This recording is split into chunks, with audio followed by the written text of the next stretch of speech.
بابا جی، آپ نے وظائف بتانے والوں پہ بات کی ہے کہ ہمیں وظائف نہیں پڑھنے چاہیے؟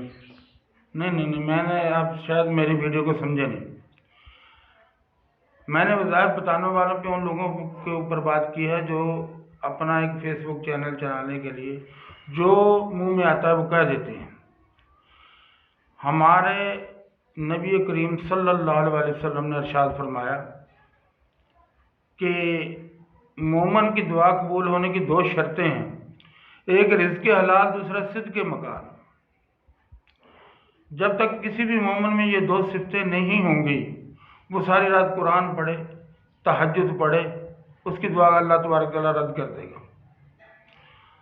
اب جو بزرگان دین تھے یا صحابہ کرام تھے، اہل بیت تھے، جو نبی کریم صلی اللہ علیہ وسلم اس کائنات میں آئے، 1,24,000 کے قریب پیغمبر آئے، تو ان سب نے کیا درس دیا؟ اللہ کو ایک مانو، سچ بولو، حلال کھاؤ. یہ مختصر بات کر رہا ہوں میں. جب آپ کسی بندے کی اصلاح کیے بغیر اس کو کچھ بھی پڑھنے کے لیے بتائیں گے تو بے سود ہوگا.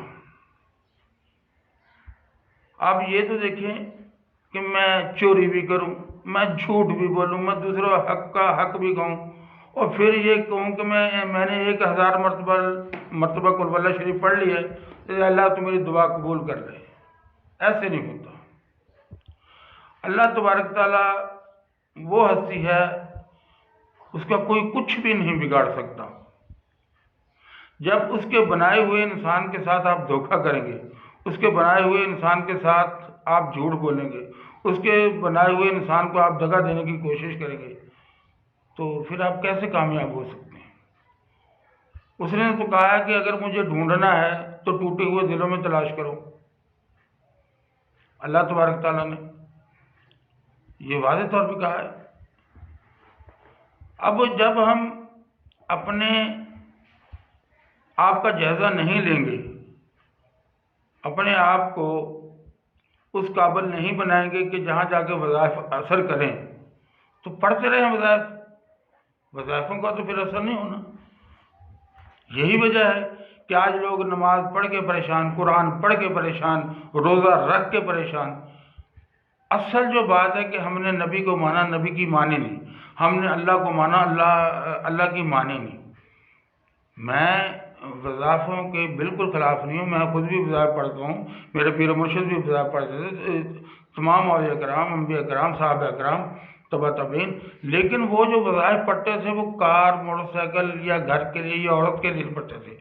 وہ لوگ وظائف پڑھتے تھے صرف اللہ کی رضا کے لیے، کسی طریقے سے اللہ راضی ہو جائے، ہماری آخرت اچھی ہو جائے.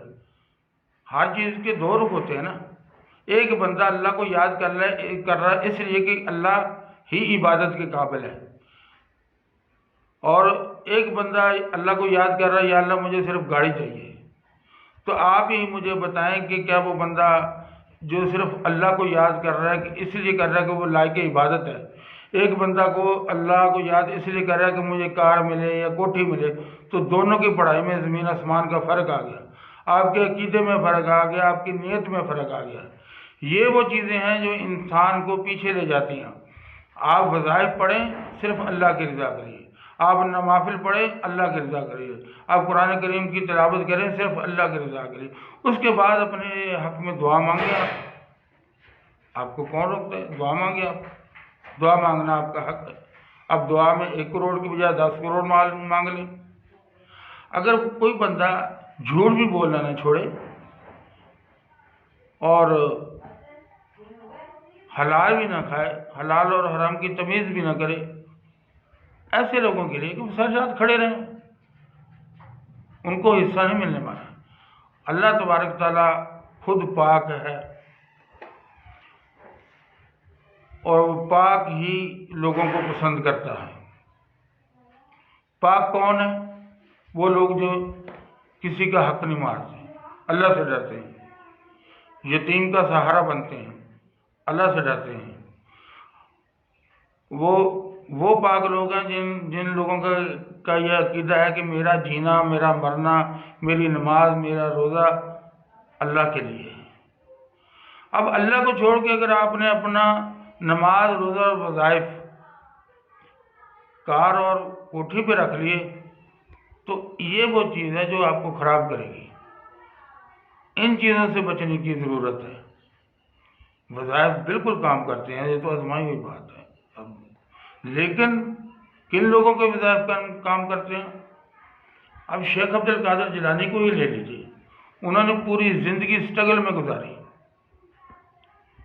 آپ مجھے بتائیں کہ جتنے فاقے شیخ عبد القادر جیلانی نے برداشت کیے ہیں یا آپ نے برداشت کیے ہیں یا میں نے کیے ہیں؟ بالکل نہیں۔ جتنی علم کے لیے انہوں نے مشقتیں اٹھائی ہیں، آپ نے اٹھائی ہیں، میں نے اٹھائی ہیں؟ نہیں، بالکل بھی نہیں۔ تو ہم محنت کرنے کے لیے تیار نہیں، ہر بندہ شیخ عبد القادر جیلانی بننے کے لیے تیار ہے۔ وہ یہ کہتا ہے ادھر میں کسی اللہ کا کلام پڑھوں، ادھر میرا کام ہو جائے، 2 رکعت نماز نفل ادا کروں، مسلح کے نیچے سے نوٹوں کی جو ہے وہ گڈی نکل آئے۔ ایسے ہوتا نہیں۔ میں یہ وہ حقائق ہیں جن پہ میں بات کرنا چاہتا ہوں اور انشاءاللہ کرتا رہوں گا۔